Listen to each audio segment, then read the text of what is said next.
watching the Movie Dawgs. We bark about the movies and nothing but the movies.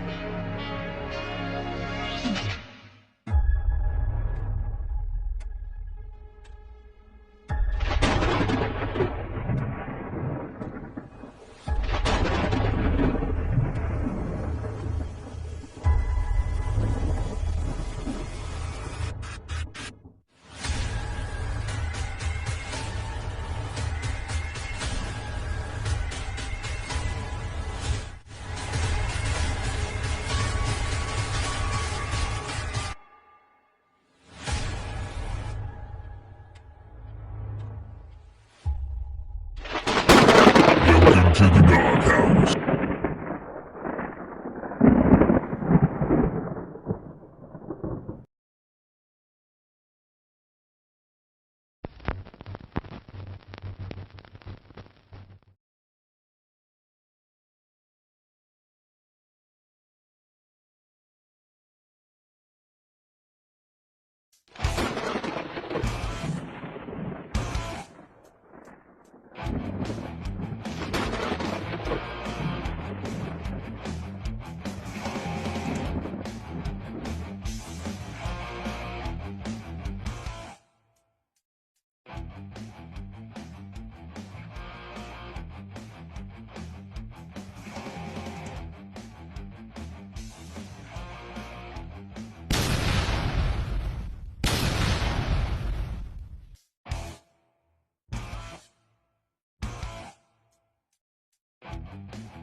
Happy Halloween, everybody, and welcome to a new episode of the Movie Dawgs Show, Horror Edition.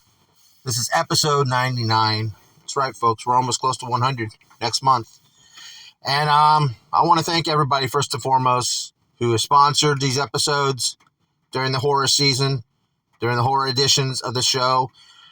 Josh, most importantly, for his great work on Quick Bites.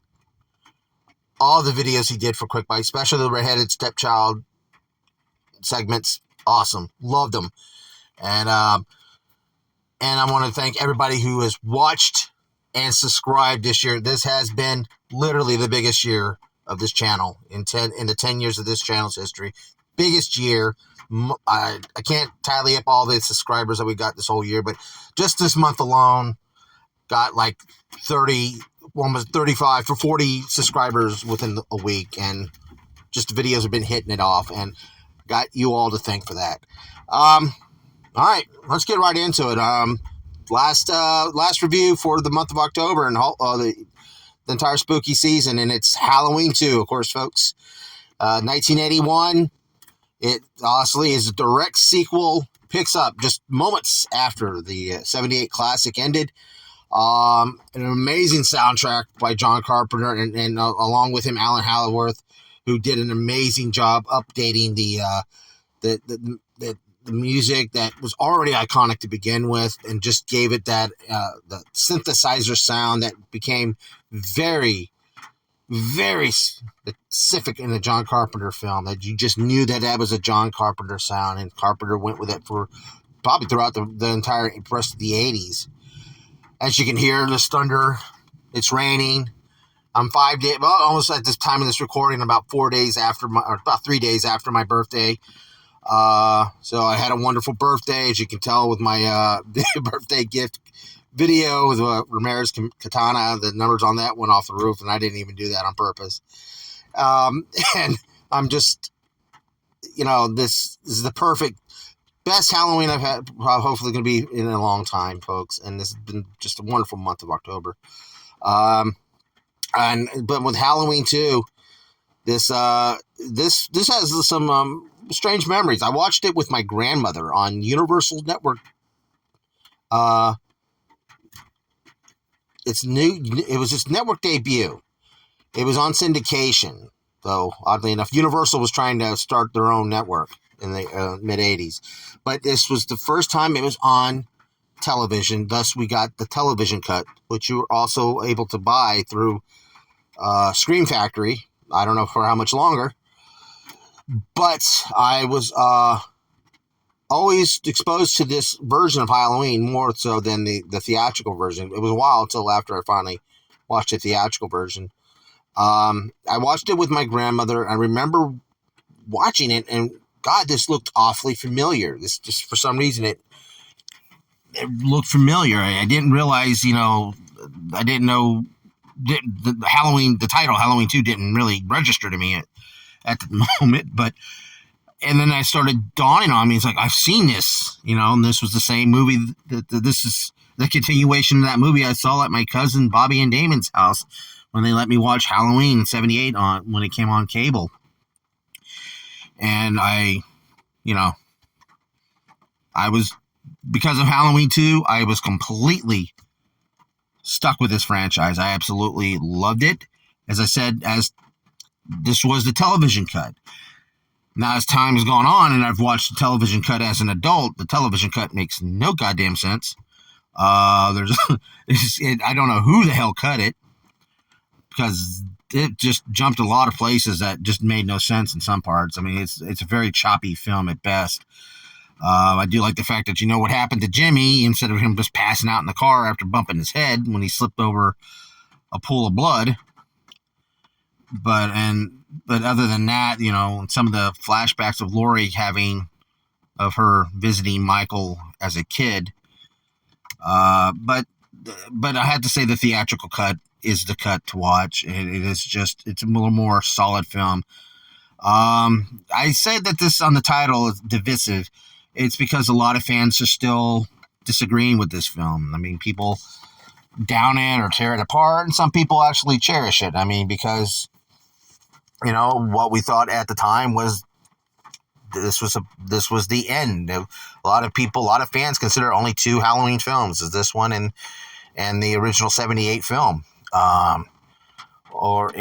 It's very hard to appease everybody. That's obvious. I mean, that's understandable.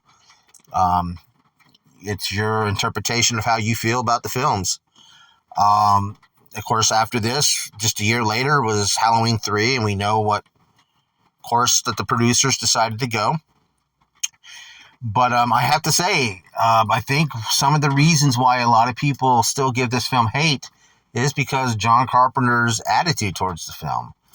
He was kind of forced to make this film because Jochen Raetz, who produced the original Halloween, sued him in order, he wanted to make a sequel, and he had the right to Halloween. Carpenter kind of dicked him over on some projects that he took over to Avco Embassy, and Carpenter wasn't kind of really keeping his end of the bargain with the guy if he had an agreement with him, which I kind of think is a dick move. And not saying, not trying to down John Carpenter. I'm a big fan of John Carpenter's, but when you find out more about how this came about when it came to making this movie, I feel like Carpenter really didn't put his heart into it, and he did it out of spite, and he made some decisions that, hurt the film, made it looked down upon by a lot of fans, when it comes to its successor. I think this film could have been, if this film was given all the care in the world and proper thought, this movie would have been up there by par with the original film, because it's a direct continuation.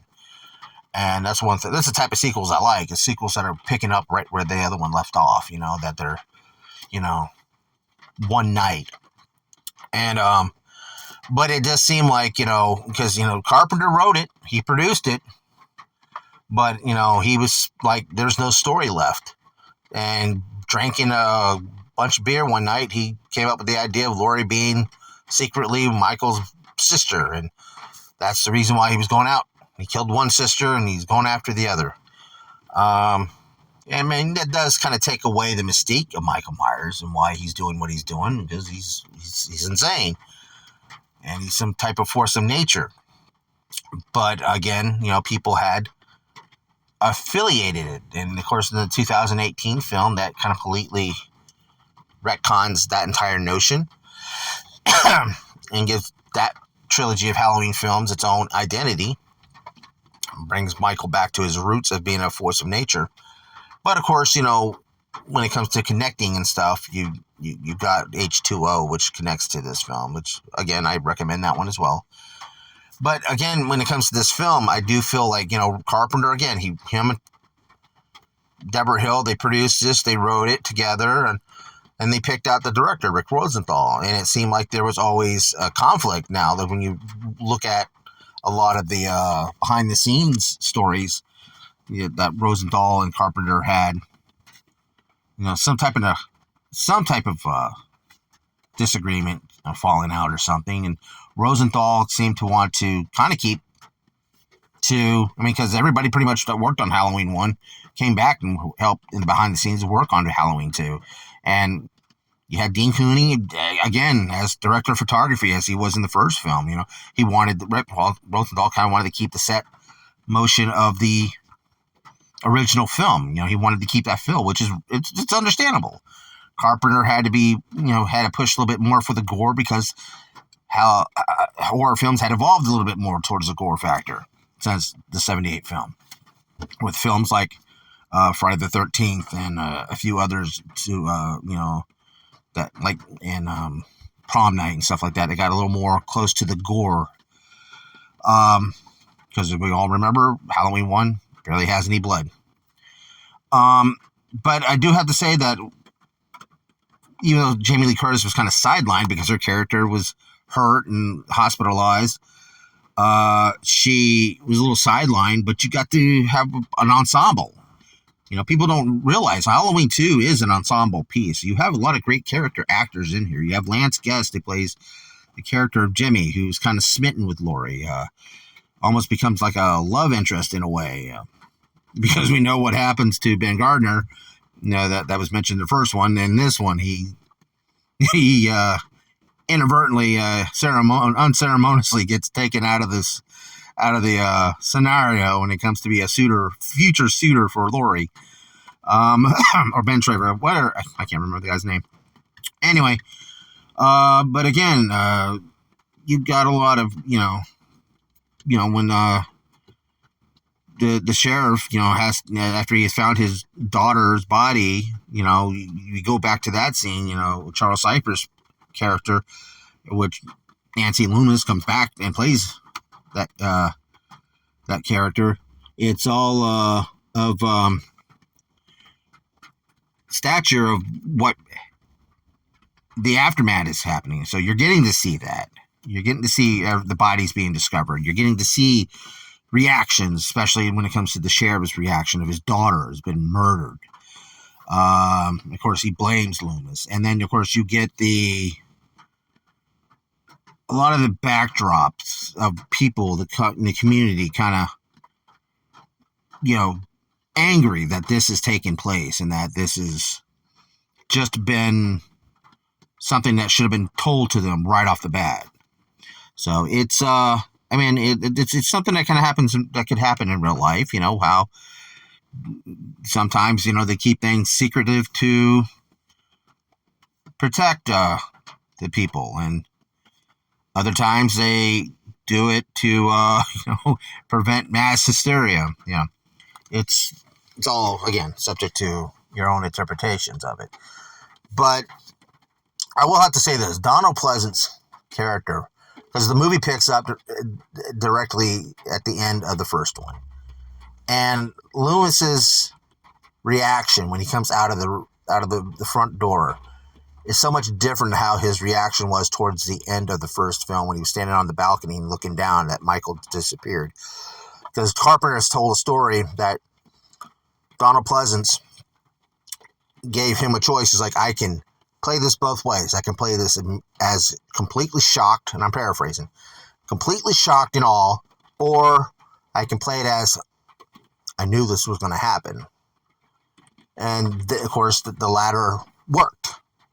Like, he wasn't surprised, but I'm sure he was surprised at shooting the guy and him surviving. But the fact that this entity that's consumed his patient, he knows that there may be no way to stop him.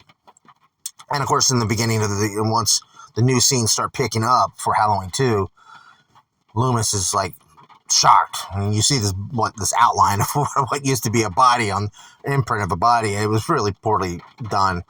But again, he's running around going, I shot him 6 times. I shot him in the heart.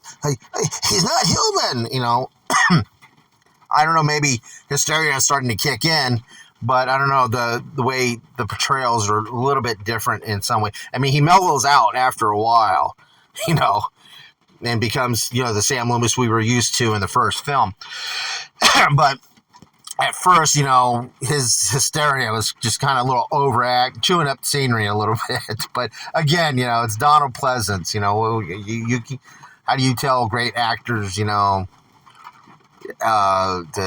tone it down a little bit, especially when they come from theater, especially Shakespearean theater or stuff like that. But again, Donald Pleasance portrayal just, it was just always solid. He always gave a solid performance in any of the Halloween movies that he was in. Again, we're going to go back to Jamie Curtis. By this time, she was already a big star. She had starred in Prom Night, Terror Train, and I think this is just shortly after she had done a few other movies that had made her a big star. And I think she had not yet done Trading Places yet with Dan Aykroyd and Eddie Murphy. But that was she had earned her badge of honor as a scream queen. She had been in some horror films that I mentioned prior, and The Fog. But she had really started making a name for herself, and she had the right to have her name billed atop along with Donald Pleasance in the opening credits.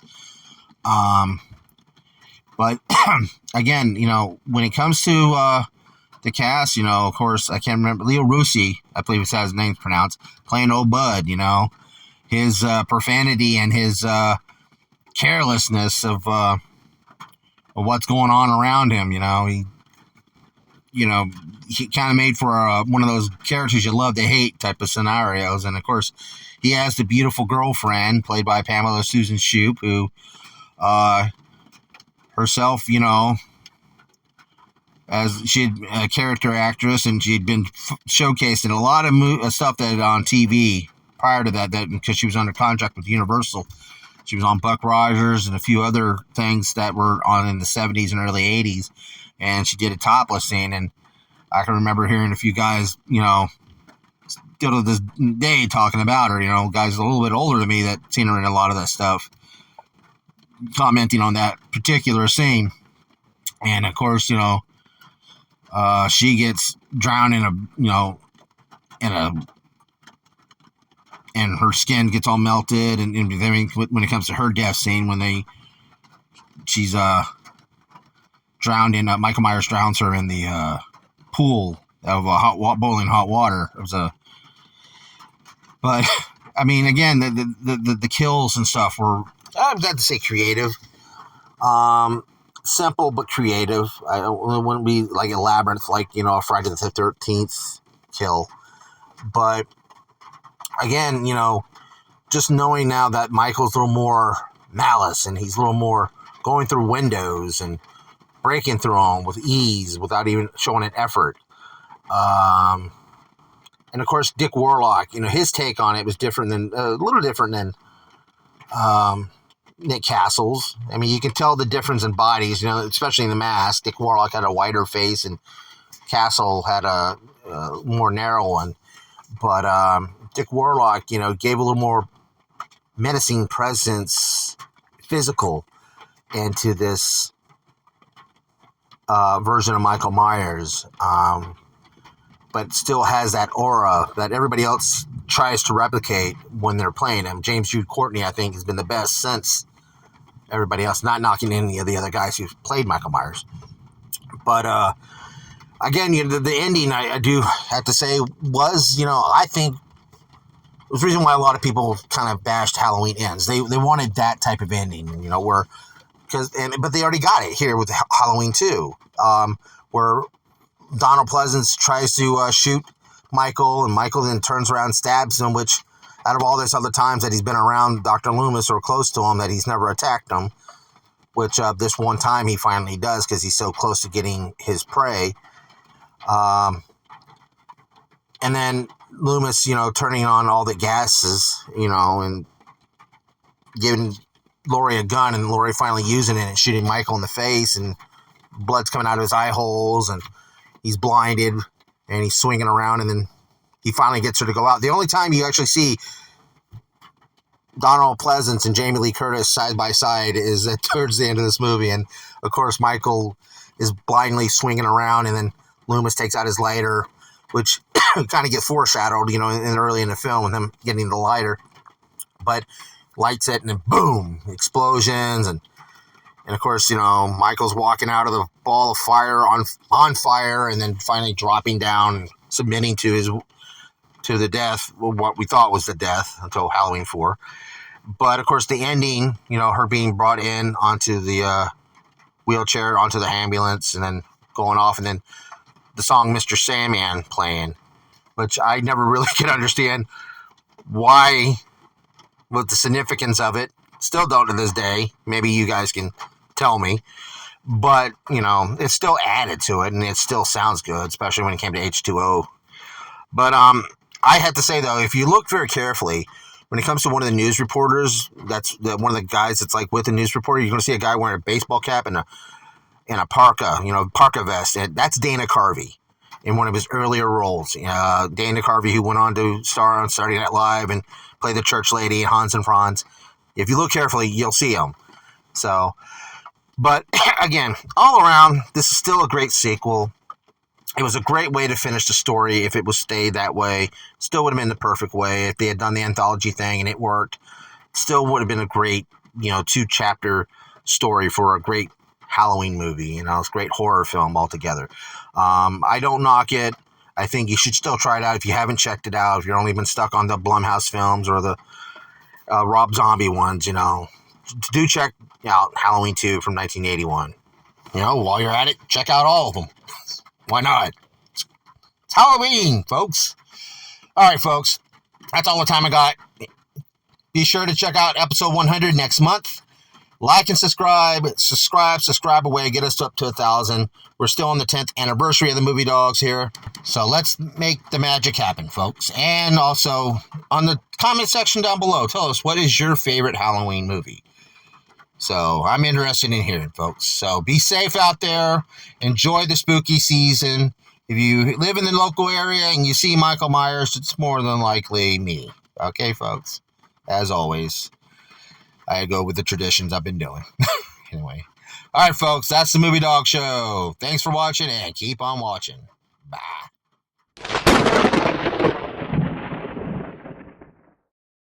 Hey, like and subscribe. Be sure to check out more of the content on the Movie Dawgs channel.